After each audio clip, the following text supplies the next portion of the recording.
పరిశుద్ధులు ప్రియులైన దేవుని పిల్లలందరికీ యేసుక్రీస్తు నామములో శుభవందనాలు తెలియజేసుకుంటా ఉన్నాను. నీ నామమే ఉదయగానం, నీ వాక్యమే హృదయ ధ్యానం. నీ నామమే ఉదయగానం, నీ వాక్యమే హృదయ ధ్యానం. ఓ యేసుక్రీస్తు, నీ స్మరణలోనే నా బ్రతుకు కడతేరని,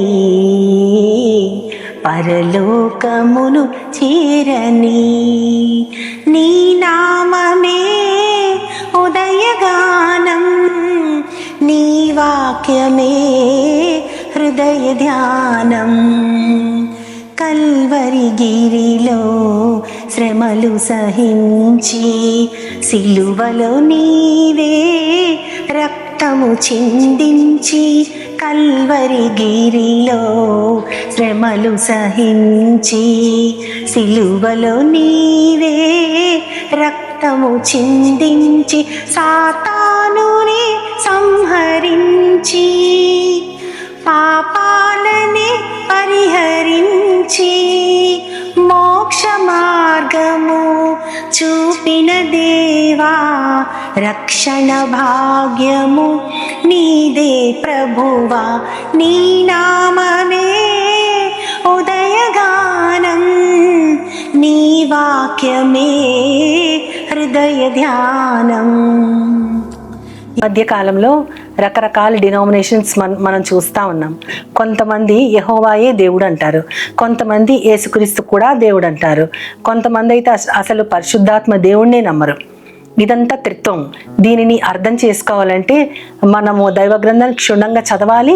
దేవుని సహాయాన్ని కూడా అర్థం చేసుకోవడానికి మనం ఆయన సహాయాన్ని అడుగుతూ ముందుకు కొనసాగాలి. కానీ దేవుని నామం, దేవుని వాక్యం, ఈ రెండు గురించి వస్తే గనక దేవుని నామం గొప్పదా, వాక్యము గొప్పదా అన్నప్పుడు కీర్తనలు 138వ అధ్యాయం 2వ వచనంలో భక్తుడైన దావీదు గారు అంటారు కదా, నేను నీ పరిశుద్ధాలయం తట్టు తిరిగి నమస్కారం చేసేదను, ఎందుకంటే నీవిచ్చిన నామం అంతటి కంటే వాక్యాన్ని నీవు గొప్ప చేసి ఉన్నావు. నిజమే కదా, ఆయన నామం కంటే ఆయన వాక్యాన్ని గొప్ప చేసి ఉన్నారంట. నీ కృపా సత్యాలను బట్టి నీ నామానికి కృతజ్ఞతాస్తుతులు చెల్లిస్తున్నాను అంటారు. పరిశుద్ధాత్మ దేవుడు ఆ భక్తుని ద్వారా పలికిన మాటలవి. కృపా సత్యములను బట్టి నీ నామానికి కృతజ్ఞతాస్తుతులు చెల్లిస్తున్నాను అన్నారు. కృపా సత్యము ఆ రెండు కూడా యేసుక్రీస్తు ద్వారానే బయలుపరచబడ్డాయి. కృప అంటే మనందరికీ తెలుసు, సత్యం అనేది నేనే మార్గం సత్యం జీవం అని యేసుక్రీస్తు వారు చెప్పారు. అర్హత లేని మనము నిత్య జీవాన్ని పొందటమే కృప. మనము చేసిన పనికి శిక్షను అనుభవించకుండా బహుమతిని పొందటమే కృప. ఈ కృప, ఈ సత్యాన్ని బట్టి నేను నీ నామానికి నమస్కారం చేసేదను అని ఆయన చెప్తున్నారు. అప్పటి కాలానికి ఇంకా యేసుక్రీస్తు వారు ఈ లోకానికి రాలేదు. కానీ భక్తుడికి ఆ పరిశుద్ధాత్మ ద్వారా కలిగినటువంటి ఆ ప్రేరేపణను బట్టి ఆయన రాశారు. అప్పుడే కృపా సత్యాలను బట్టి నీ నామానికి నేను కృతజ్ఞతాస్తుతులు చెల్లిస్తున్నానంటే నామము కంటే కూడా ఆ వాక్యమే గొప్పది. ఆ వాక్యం ఎవరంటే ఆయనే శరీరధారుడై ఈ లోకానికి వచ్చినటువంటి యేసుక్రీస్తు వారు. స్వయముగా భక్తుడైన యోహాను గారు ఆయన రాసిన మొదటి పత్రికలో మొట్టమొదటి అధ్యాయం 1వ వచనంలోనే ఉంటది, జీవవాక్యమును గూర్చినది ఆది నుండి ఏది ఉండెనో, మేమేది వింటిమో, ఏది మేము కంటిమో, కన్నులారా దేనిని చూచితిమో, నిదానించి దేనిని కనుగొంటిమో, ఆ వాక్యము ఆ జీవము ప్రత్యక్షమైనది అని.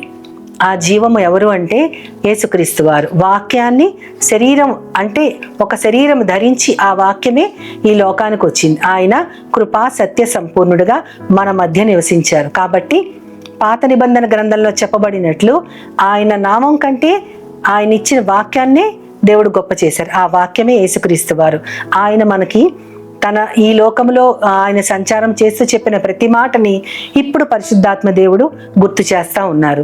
ఆ గుర్తు చేసినటువంటి ఆ యొక్క వాక్యాల్ని, ఆయన సత్యాల్ని మనము ఎల్లప్పుడూ గుర్తుంచుకుని దాని ప్రకారం నడవటానికి మనకు దేవుడు కృప చూపించాలని చిన్న ప్రార్థన చేద్దాం.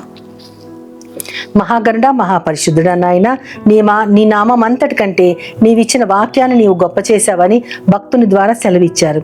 అదే జీవవాక్యం ప్రవ్వా.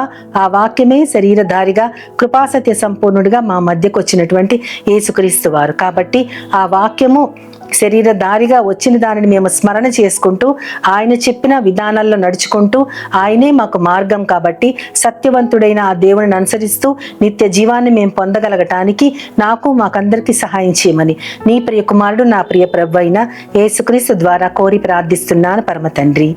ఆమేన్, ఆమేన్, ఆమేన్. జీవవాక్యమైన యేసుక్రీస్తుని మన హృదయంలో నిలుపుకుని ముందుకు సాగటానికి మనందరి పక్షాన హృదయపూర్వకంగా వేడుకుంటున్నాను. ఆమేన్. Jesus now is all.